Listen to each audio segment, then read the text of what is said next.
GLP-1 medications like Semaglutide and Tirzepatide are completely changing weight loss, but they come with a hidden silent cost. Clinical data reveals that anywhere from 24% to 39% of the total weight lost on these therapies can actually come from your lean muscle tissue.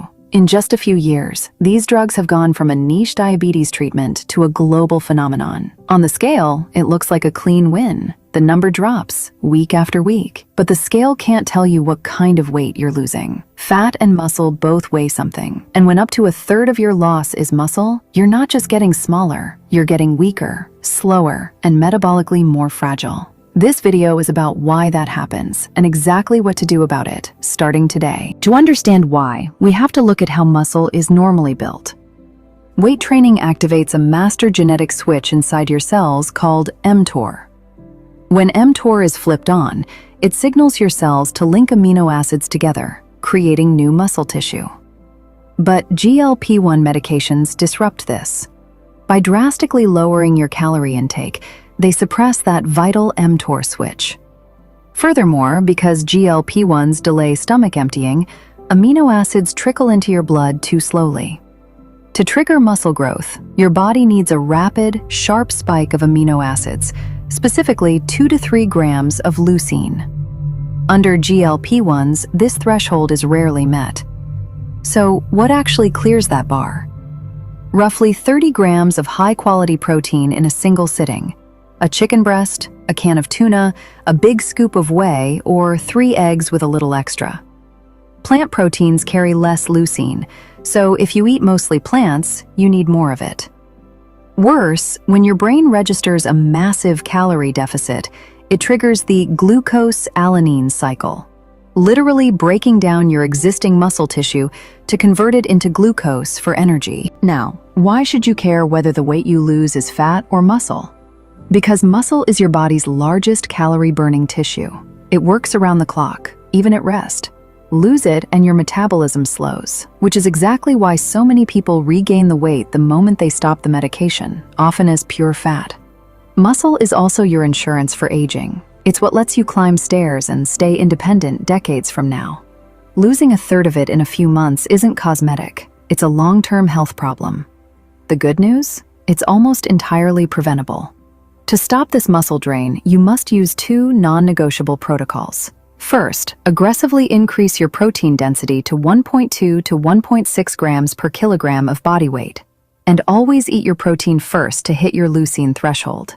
Make it concrete. At 70 kilograms, about 154 pounds, that's roughly 85 to 110 grams a day.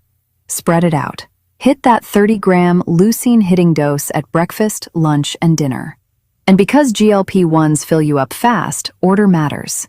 Eat your protein first, before the carbs, before the vegetables. So when your appetite shuts off halfway through, the muscle-protecting protein is already in. Best returns: Greek yogurt, eggs, chicken, fish, lean beef, cottage cheese, and a whey shake for the days you just can't eat enough. Second, perform heavy resistance training. Mechanical tension is the only stimulus powerful enough to override a suppressed mTOR pathway, forcing your body to protect your muscle and burn pure fat instead. The do this today version. You don't need to live in the gym, you need to lift with intent, 2 to 3 times a week.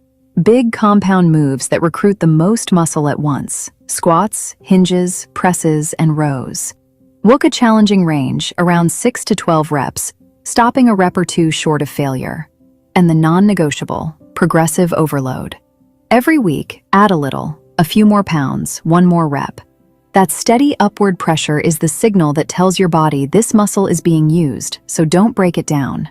Walking won't send that signal, only tension does. So you've got the plan. But here's the question nobody asks until it's too late. How do you actually know if you're losing muscle? Because the scale won't tell you. It just shows a smaller number and calls it a win. You need better signals. Watch for 4. First, your strength. This is the big one. If the weights that felt easy last month suddenly feel heavy, if your grip is weaker, if you're struggling with stairs or grocery bags, that's muscle walking out the door. Strength doesn't lie. Second, your energy. Muscle loss often shows up as a new, flat kind of fatigue. You feel soft, drained, like your body has less horsepower than it used to. Third, the mirror. If you're losing weight but looking softer, not leaner, smaller but somehow less defined, that's the skinny fat signature of losing muscle alongside fat. And fourth, your clothes. If everything's getting baggy fast, that's rapid loss. And rapid loss is exactly when muscle goes with it. Now, if you want to stop guessing, measure it. The gold standard is a body composition scan, a DEXA or an in-body, that splits your weight into fat and lean mass. Get one every 4 to 6 weeks and you'll see, in black and white, exactly what kind of weight you're losing. No scan handy? Track your lifts. If the weight on the bar is climbing or holding, your muscle is safe. If it's falling, it's not. Take a monthly progress photo and measure your waist, because your waist shrinking while your strength holds is the exact picture of success. Catch these signs early, and the 2 protocols we just covered will pull you right back. The danger isn't losing a little muscle, it's not noticing until a lot of it is gone. Before we wrap,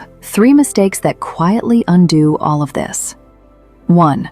Living on shakes and soft foods.